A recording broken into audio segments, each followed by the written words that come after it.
गजा की। जी हाँ, गजा जहां पर हमास और इजराइल के बीच में जंग चल रही है। बहुत से लोगों ने कहा कि जी वहां पे जाना चाहते हैं, बहुत से लोगों ने इंडिया से कहा हम जाना चाहते हैं, बहुत से लोगों ने कहा पाकिस्तान से हम जाना चाहते हैं।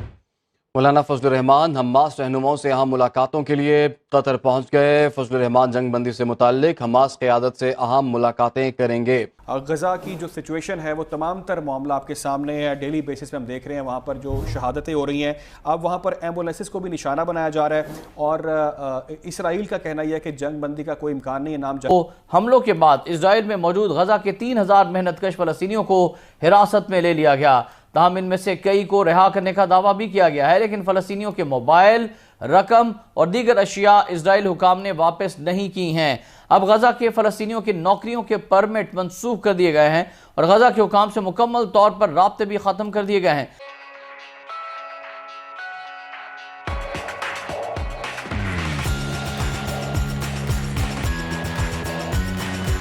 होती रही, लेकिन गया कौन? जी हाँ, अब गए हैं। एक नाम हम आपको बताते हैं और वो है जी मौलाना फजलुर रहमान।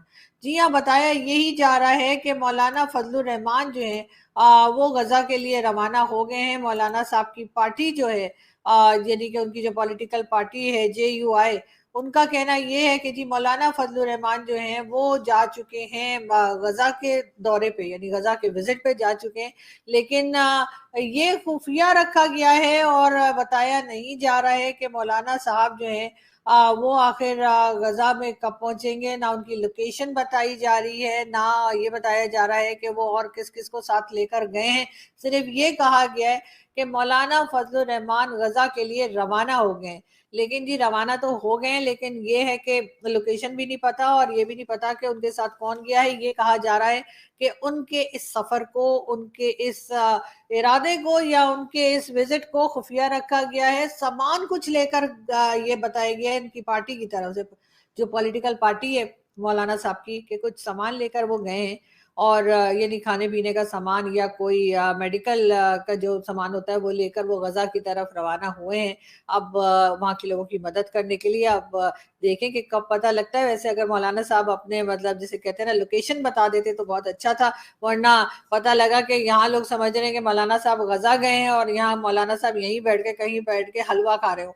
लेकिन खैर शक नहीं करते, मेरा ख्याल है मौलाना साहब चले ही गए होंगे। वैसे इतना बड़ा झूठ तो बोलेंगे नहीं, लेकिन खैर भरोसा भी कोई नहीं, लेकिन इसलिए कि लोकेशन ही नहीं बता रहे। जब तक कि मैं मौलाना साहब को वहां ग्राउंड पे ना देख लूं गजा में, और जहाँ पे जंग छिड़ी हुई है, जहाँ पे मैंने बहुत से अपने पाकिस्तानी और बहुत से इंटरनेशनल मीडिया के लोग जो हैं उनको देखा है वहां पर, कि वो वहां गजा से रिपोर्टिंग कर रहे थे। हिंदुस्तान से भी बहुत से लोग गए थे और पाकिस्तान से भी, और पूरी दुनिया से वहां पे लोग पहुंचे। जब तक वहां पे पहुंच के उन लोगों को मौलाना साहब इंटरव्यू नहीं दे देते कि हाँ जी मैं इधर आ गया हूँ, मैं तो कम से कम भरोसा करने वाली हूँ नहीं।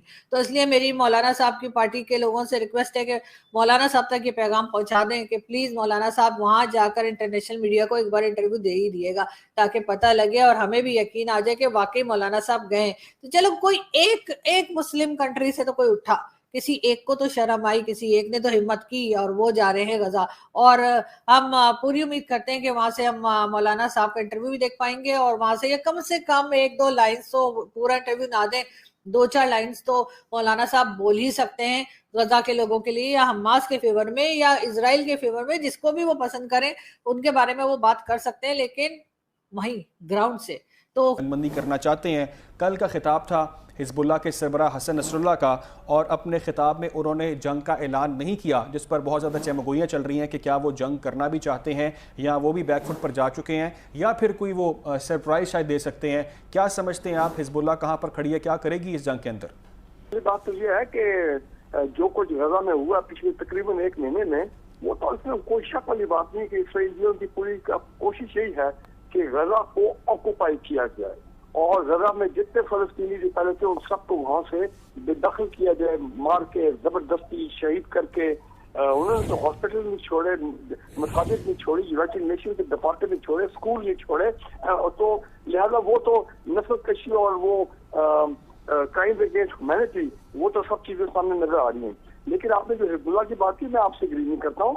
हिजबुल्लाह उनके जो लीडर है उनकी स्टेटमेंट मैंने भी कल पढ़ी है, सुनी है, और उसने तो बड़ा क्लियरली कहा है कि हम तो ऑलरेडी इसराइल के अंदर दाखिल हो चुके हैं। उन्होंने कहा हम तो ऑलरेडी जंग में दाखिल हो चुके हैं।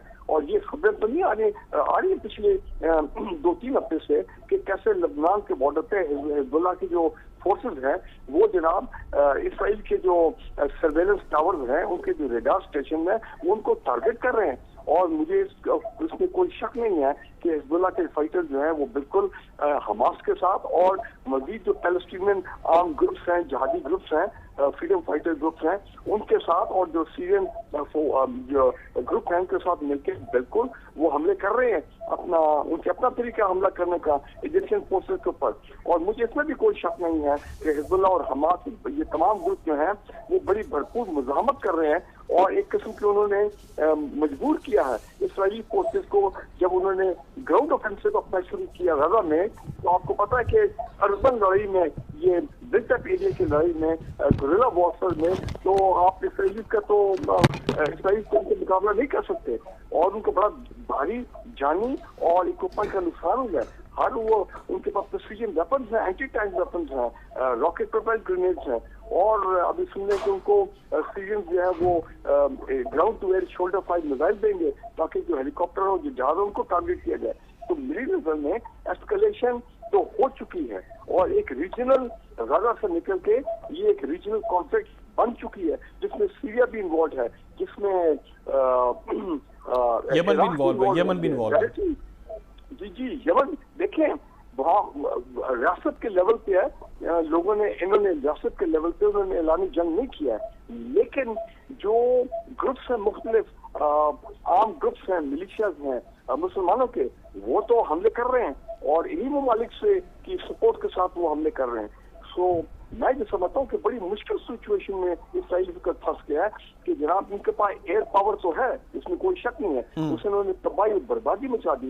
ये देखा 2 हिरोशिमा के बराबर उन्होंने जो बॉम्ब गिराए हैं, वो 15-18 हजार टन की वैल्यू। फलस्तीनी वजारत सेहत की जानिब से जारी बयान के मुताबिक गुज़श्ता 24 से 48 घंटों के दौरान काबिज और दहशतगर्द इजरायली जारियत से मजीद 166 से ज्यादा फलस्तीनी शहीद हो चुके हैं, जिसके बाद 7 अक्टूबर से अब तक शोहदा की मजमूई तादाद 9300 से तजावज कर गई है। उधर गजा में इसराइली यरगमालियों की तादाद 241 हो गई है, जबकि गजा में 7 अक्टूबर से अब तक 338 इसराइली फौजी भी जहन्नुम व असल किए जा चुके हैं।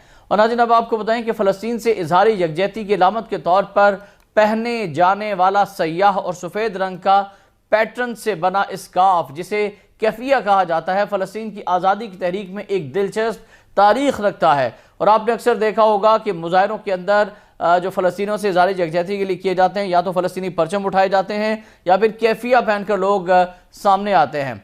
तो आपको बताएं कि फ़लस्तीनी कैफिया की तारीख का आगाज़ मुल्क की बेडवीन बरादरियों और मुकामी किसानों से होता है। ये लोग कैफिया को सहरा के सख्त मौसम से बचने के लिए इस्तेमाल किया करते थे। हल्के वजन की रुई से तैयार करदा इस स्कार्फ का फिश नेट पैटर्न फ़लस्तीनी मल्लाहों और बहिरा रोम के दरमियान राब्ते की अलामत समझा जाता है, जबकि बोल्ड लकीरें फ़लस्तीन से गुजरने वाले तिजारती रास्तों की निशानदेही करती हैं।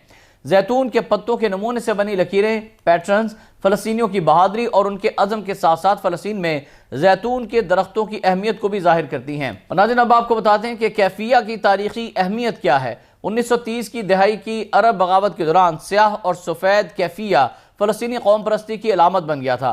फ़लस्तीन के बरतानवी मैंडेट के दौरान बागियों और इनकलाबियों ने अपनी शनाख्त छुपाने और गिरफ्तारी से बचने के लिए अपने चेहरों पर कैफिया लपेट लिया था। बाद बरतानिया ने इस स्कार्फ के पहनने पर पाबंदी लगा दी थी, जिसके बाद मुल्कगीर एहतजाज के दौरान फ़लस्तीनियों ने कैफिया पहनना शुरू किया, जिससे बरतानवी हुकाम के लिए बागियों की शनाख्त करना नामुमकिन हो गया था।